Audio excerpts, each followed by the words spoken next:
Surya learning point में आपका स्वागत है। चलिए देखते हैं working principle of induction motor. तो इंडक्शन मोटर के स्टेटर में जब हम 3 फेज सप्लाई प्रदान करते हैं तो इंडक्शन मोटर में क्या होता है, स्टेटर में उसके एक रोटेटिंग मैग्नेटिक फ्लक्स जनरेट होता है जो किस गति से घूमता है, एनएस गति से घूमता है, क्या, रोटेटिंग मैग्नेटिक फ्लक्स। और इसका मान क्या होता है, इसका मान क्या होता है 3/2 φm। जब इसमें रोटेटिंग मैग्नेटिक फ्लक्स जनरेट होता है तो वो क्या करता है, रोटर के कंडक्टर को कट करता है। किसके रोटर के, इंडक्शन मोटर के रोटर जो होता है उसमें कंडक्टर स्थित होता है, उसको क्या करता है, कट करता है। तो इंडक्शन मोटर के रोटर में क्या होता है, एक ईएमएफ जनरेट होता है। जब वो ईएमएफ जनरेट होता है तो रोटर कंडक्टर इंड रिंग द्वारा क्या रहते हैं, शॉर्ट सर्किट रहते हैं, जिसके परिणाम स्वरूप क्या होता है, रोटर में एक करंट फ्लो होती है। और जब रोटर में करंट फ्लो होती है तो इसके परिणाम स्वरूप क्या होता है, उसमें एक मैग्नेटिक फ्लक्स जनरेट होता है। तो यहाँ पर इसी के कारण जब रोटर का मैग्नेटिक फ्लक्स तथा स्टेटर मैग्नेटिक फ्लक्स में इंटरेक्शन प्रक्रिया होती है, जिसके कारण से हमारा रोटर घूमने लगता है। तो रोटर घूमने के कुछ शर्तें होती है, क्या, पहला, two magnetic field exist in the machine. अर्थात मशीन में क्या होना चाहिए, 2 मैग्नेटिक फील्ड एग्जिस्ट होना चाहिए। और अब क्या होता है, इन दोनों में बोथ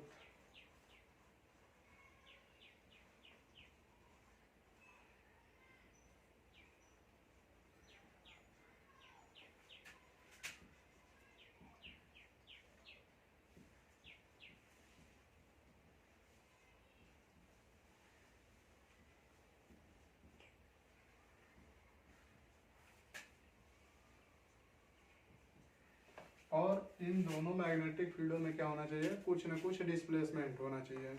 अर्थात अगर जो मान लो एक मैग्नेटिक फ्लक्स क्या है, ये φ1 है, तो अब इसके सेम डायरेक्शन में नहीं होना चाहिए, कुछ न कुछ इसमें क्या होना चाहिए, डिस्प्लेसमेंट, अर्थात कुछ एंगल पे होना चाहिए। तो ये क्या हो जाएगा, φ2। सबसे पहला क्या होना चाहिए, 2 magnetic field exist in the machine, अर्थात मशीन में क्या होना चाहिए, 2 मैग्नेटिक फील्ड एग्जिस्ट होना चाहिए। और उसके बाद से दूसरा क्या है, both magnetic field having some displacement, अर्थात दोनों मैग्नेटिक फील्डों में कुछ न कुछ क्या होना चाहिए, डिस्प्लेसमेंट होना चाहिए। अब ये क्या है, तीसरा,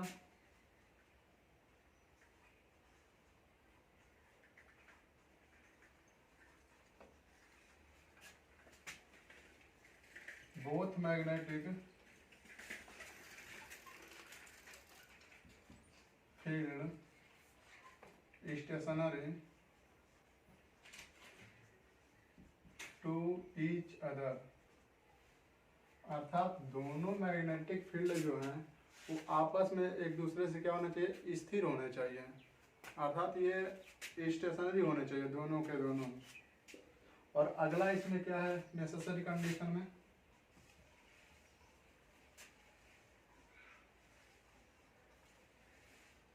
बोथ हैविंग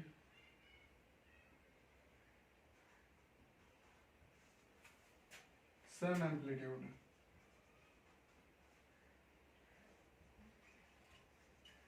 सेम एम्पलीट्यूड, अर्थात क्या, इन दोनों का एम्पलीट्यूड सेम होना चाहिए। तो अब देखिए इसमें क्या होता है, जब हम 3 phase double layer distributed winding करते हैं किसमें, स्टेटर में, और उसमें जब हम सप्लाई प्रदान करते हैं तो क्या होता है, 3/2 φm से एक क्या होता है, रोटेटिंग मैग्नेटिक फ्लक्स जनरेट होता है, जो किस गति से घूमता है, एनएस गति से घूमता है। जब ये एनएस गति से घूमता है तो इसके परिणाम स्वरूप क्या होता है, ये रोटर के कंडक्टर को कट करता है। जब रोटर के कंडक्टर को कट करता है तो रोटर में एक ईएमएफ जनरेट होता है, किसके नियम से? Faraday law of electromagnetic induction. तो जब ये इसमें क्या होता है, एक ईएमएफ जनरेट होता है, तो वहाँ पे कौन सा प्रक्रिया हो गई? जनरेटिंग। और जनरेटिंग प्रक्रिया में कौन सा रूल लगता है? Fleming's right hand rule. अर्थात इसमें क्या हो गया, इसमें फ्लेमिंग का दाहिने हाथ का नियम लगेगा और इसमें जनरेटिंग एक्शन होता है, किसमें? इंडक्शन मोटर में। और जब ये कट करता है, ईएमएफ जनरेट होता है, जिसके परिणाम स्वरूप क्या होता है, ये रोटर कंडक्टर तो आपस में इंडरिंग द्वारा शॉर्ट सर्किट है, और जब ये शॉर्ट सर्किट है तो इसमें क्या होगा? एक करंट फ्लो होगी, और करंट फ्लो होगी तो एक फ्लक्स उत्पन्न होगा। और अब रोटर के फ्लक्स में और स्टेटर के फ्लक्स में इंटरेक्शन प्रक्रिया होगी, जिसके परिणाम स्वरूप क्या होगा? टार्क जनरेट होगा, और जब टार्क जनरेट होगा तो हमारा मोटर घूमेगा। तो टार्क कब जनरेट होगा? जब मोटरिंग एक्शन होगा। तो अब इंडक्शन मोटर में क्या है? फर्स्ट क्या है? Generating action.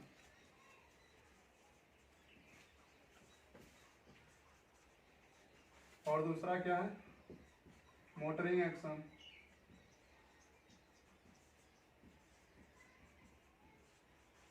अर्थात इसमें क्या हो रहा है? जनरेटिंग एक्शन भी हो रहा है और मोटरिंग एक्शन भी हो रहा है। तो जनरेटिंग एक्शन में कौन सा लगेगा? Fleming right hand rule.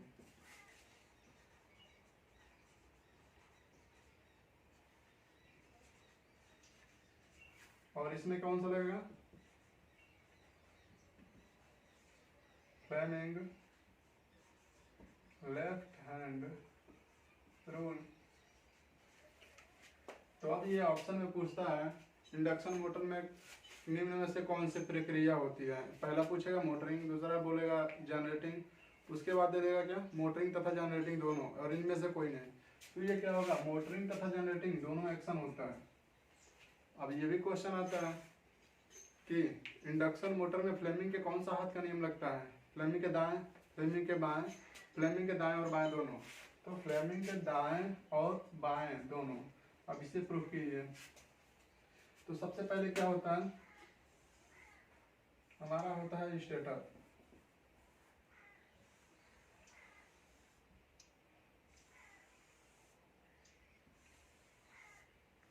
और एक हमारा होता है इसमें क्या? रोटर।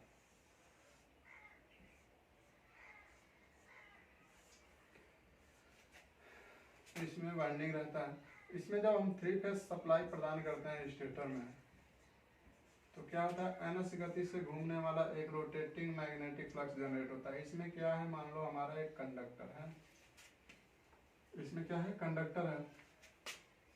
तो इसमें मैग्नेटिक फ्लक्स का डायरेक्शन क्या है? ये है। और हमारा जो कंडक्टर है, अब ये बोला जाए कि ये कंडक्टर किस डायरेक्शन में इसको कट कर रहा है, अर्थात मैग्नेटिक फ्लक्स को किस डायरेक्शन में कट कर रहा है, तो इसका कट करने का डायरेक्शन क्या हो जाएगा? ये हो जाएगा। क्योंकि जब इधर घूम रहा है तो ये इधर कट कर रहा है, क्योंकि स्टार्टिंग टाइम पे ये क्या है? स्थिर है। और जब स्थिर है, अगर ये इधर घूम रहा है तो ये ऑटोमेटिक क्या होगा? इधर कट कर रहा है। तो स्टार्टिंग में जब ये कट करेगा तो इसमें क्या होगा? एक ईएमएफ जनरेट होगा, और जब ईएमएफ जनरेट होगा तो यहाँ पे कौन सा एक्शन होगा? जनरेटिंग। तो यहाँ पे कौन सा रूल लगेगा? Fleming's right hand rule. तो फ्लेमिंग के दाहिने हाथ का रूल लगा लीजिए। ये क्या दिखाता है? अंगूठा। मैग्नेटिक फ्लक्स जो कंडक्टर कट करता है उसका डायरेक्शन, और ये मैग्नेटिक फ्लक्स और ये करंट का। तो मैग्नेटिक फ्लक्स का डायरेक्शन ये, कट करने का डायरेक्शन ये है। तो करंट क्या आ रहा है? बाहर। जब करंट बाहर आ रहा है तो यहाँ पे क्या लग जाएगा? डॉट। यहाँ पे हमने डॉट लगा दिया। अब आगे क्या होता है? ये इसमें करंट फ्लो होने लगा, तो ये क्या है? इंडरिंग द्वारा शॉर्ट सर्किट है, जिसके परिणाम स्वरूप क्या होगा? इसमें करंट फ्लो होगी, और क्या होगा? करंट फ्लो होगा तो क्या? इसमें मैग्नेटिक फ्लक्स जनरेट होगा और इंटरेक्शन प्रक्रिया होगी, जिसके परिणाम स्वरूप क्या होगा? टार्क जनरेट होगा। जो टार्क जनरेट होगा तो वहाँ पे कौन सा एक्शन हो जाएगा? मोटरिंग। और जब मोटरिंग एक्शन होगा तो यहाँ पे फ्लेमिंग का कौन सा नियम लगेगा? बाएं हाथ का। अब बाएं हाथ का नियम लगा लीजिए। करंट का डायरेक्शन क्या है? बाहर, और ये मैग्नेटिक फ्लक्स, तो इसका डायरेक्ट घूमने का डायरेक्शन क्या हो गया? इधर, अर्थात इधर। इधर का मतलब किधर हो जाएगा? इस साइड में। और ये हमारा रोटर क्या हो जाएगा, इस डायरेक्शन में घूमना स्टार्ट हो जाएगा। तो अब यहाँ पे लगा लीजिए फ्लेमिंग का बाएं हाथ का नियम, ये हमारा करंट का डायरेक्शन, ये मैग्नेटिक फ्लक्स का, और ये क्या हो जाएगा, रोटर के घूमने का डायरेक्शन। तो इस प्रकार से हम क्या देख रहे हैं, हमारा एनएस गति से मैग्नेटिक फ्लक्स किस डायरेक्शन में घूम रहा है, इस डायरेक्शन में। तो हमारा रोटर भी किस डायरेक्शन में घूम रहा है, हमारा रोटर भी इसी डायरेक्शन में घूम रहा है जिधर मैग्नेटिक फ्लक्स का डायरेक्शन है। तो एक नियम और लगता है लेंज के नियमानुसार, जब हम इंडक्शन मोटर के स्टेटर में 3 फेज सप्लाई प्रदान करते हैं तो क्या होता है, ये इंडक्शन मोटर के रोटर में स्थित कंडक्टर क्या करते हैं, मैग्नेटिक फ्लक्स को कट करते हैं। तत्पश्चात लेंज के नियमानुसार ये क्या करते हैं, इसका विरोध करते हैं मैग्नेटिक फ्लक्स का, और उसी डायरेक्शन में घूम जाते हैं। तो ये तो खैर छोड़िए, यहाँ पे ये पहला नेसेसरी कंडीशन। और उसके बाद से क्या, ये इसमें कौन सा एक्शन हो रहा है, जनरेटिंग, मोटरिंग। फ्लेमिंग का कौन सा नियम लग रहा है, फ्लेमिंग का राइट हैंड रूल और लेफ्ट हैंड रूल दोनों। ये सारे क्वेश्चन बहुत ज़्यादा पूछे जाते हैं। तो यहाँ से ये क्या हो गया, इसमें कौन सा नियम लग रहा है, फ्लेमिंग से लेफ्ट और राइट दोनों लग रहा है। ये तो प्रूफ हो चुका है, इसे लिख लीजिए।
अब हम देखेंगे क्या, power flow equation of induction motor.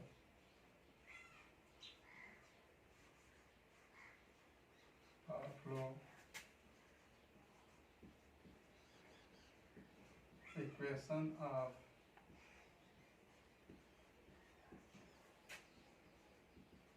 Induction motor.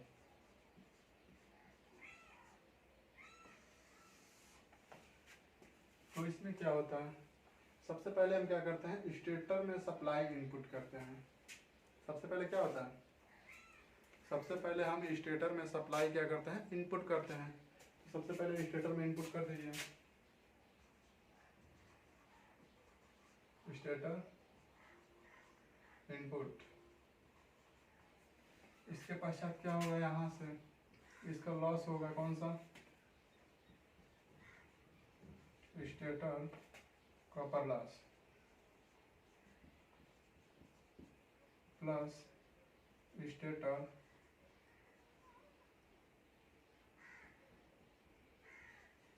Core loss.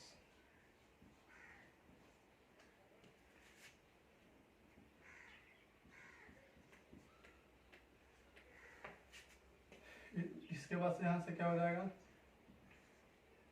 Air gap power. फिर यहाँ से क्या हो जाएगा, यहाँ से हो जाएगा रोटर कॉपर लॉस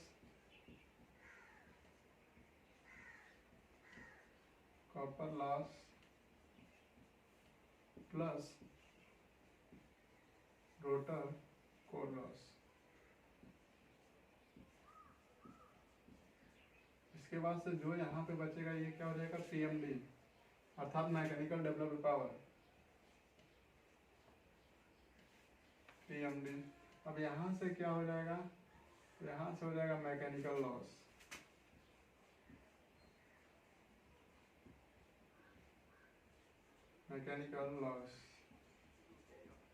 तब जाके यहाँ पे क्या हो जाएगा, output shaft power.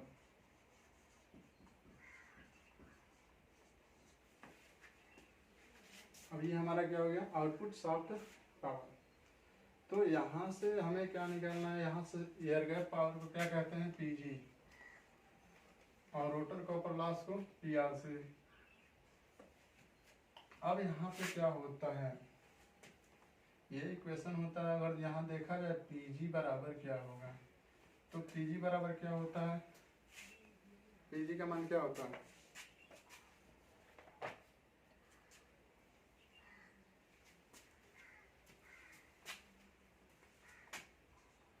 To pi NS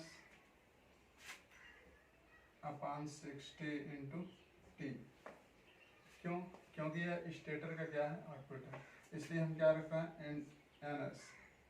और PMD बराबर क्या होता है, 2 पाई NR upon 60 into T.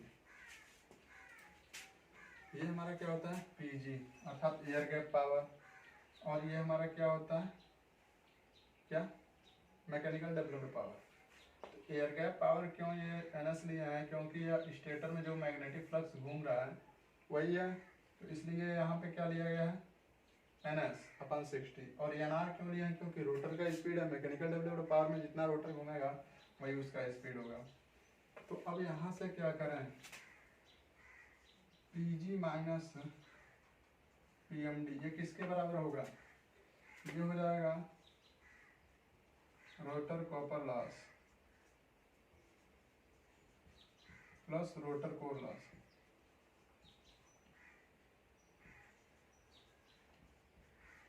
Rotor core loss का मतलब क्या हो जाएगा, iron loss plus hysteresis loss.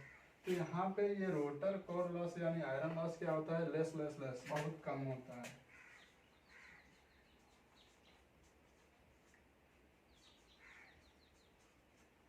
ये क्या हो जाएगा, बहुत कम हो जाएगा। इसके कारण से क्या करेंगे, इसे छोड़ देंगे। तो हमारा क्या इक्वेशन बन जाएगा, पीजी माइनस पीएमडी बराबर पीआरसी। अब यहाँ से हम क्या करेंगे, पीजी और पीएमडी का वैल्यू रख लीजिए। तो यह क्या हो जाएगा, पीजी का मान क्या है, 2 पाई NS upon 60 into T minus 2 पाई NR अपॉन 60 इंटू टी। ये किसके बराबर है, PRC। अब यहाँ से क्या कॉमन कर लेंगे, 2 pi T, 2 pi T upon 60। तो यहाँ से क्या बच जाएगा, NS माइनस NR। अब जब ये NS माइनस NR बराबर क्या होता है, S इंटू NS होता है, जो आगे मिलेगा अभी। तो यहाँ से ये क्या हो जाएगा, 2 पाई टी अपॉन 60, या क्या हो जाएगा, S इंटू NS। अब यहाँ से देखा जाए तो ये क्या हो चुका है, यहाँ से देखा जाए तो ये क्या हो जाएगा, S इंटू PG। अर्थात यहाँ से देखें तो PRC बराबर क्या हो जाएगा, S PG। अब PRC बराबर यहाँ पर रख लीजिए, इक्वेशन 1 मान लो। तो इक्वेशन 1 में PRC का वैल्यू रख दीजिए। तो यहाँ क्या हो जाएगा, PG माइनस PMD बराबर S इंटू PG। इसको उधर ट्रांसफर कर दीजिए, माइनस से गुणा। तो PMD बराबर क्या हो जाएगा, PMD बराबर क्या हो जाएगा, PG माइनस S PG।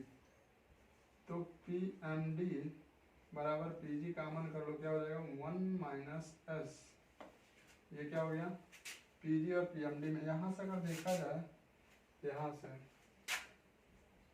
तो ये भी लिख सकते हैं, PG अपान PRC। ये क्या हो जाएगा, 1 अपान S। अर्थात PG संबंधित PRC बराबर 1 संबंधित S। अब यहाँ से ये क्या हो जाएगा, यहाँ से इसे लिखेंगे तो पी एम डी अपान पी जी क्या हो जाएगा, पी एम डी का कितना है, ये हो जाएगा 1 माइनस एस अपान 1, या इसे ऐसे भी लिख सकते हैं, पी जी को ऊपर कर लीजिए,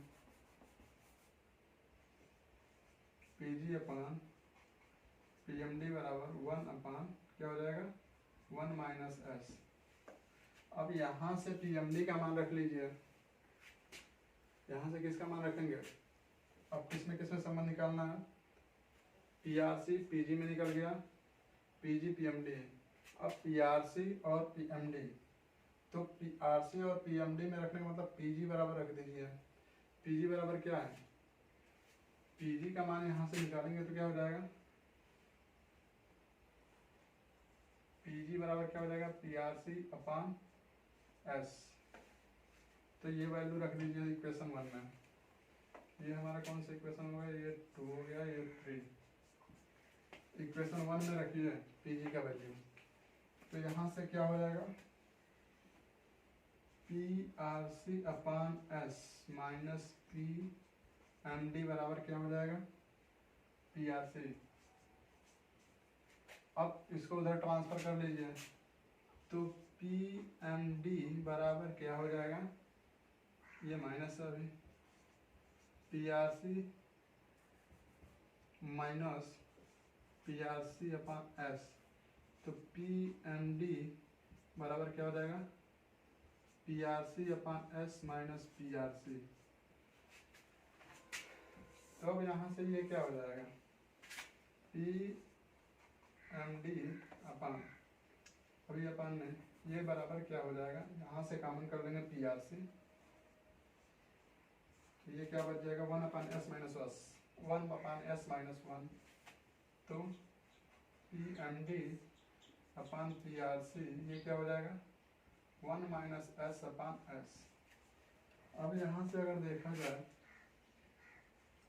पी जी संबंध पी एम डी संबंध पी आर सी, तो ये क्या हो जाएगा 1 संबंध P M D 1 minus S P R C S. अब यहाँ से हम निकाल सकते हैं क्या, अब रोटर एफिशिएंसी देखा जाए तो क्या होगा, रोटर एफिशिएंसी क्या होगा, रोटर का आउटपुट अर्थात पी एम डी अपन पी डी पी जी, अर्थात रोटर के आउटपुट में रोटर के इनपुट से भाग दे देंगे, वही एफिशिएंसी हो जाएगी, और इसका वैल्यू आप निकाल चुके हैं क्या है 1 माइनस एस। ये हो गया हमारा पूरा सलूशन।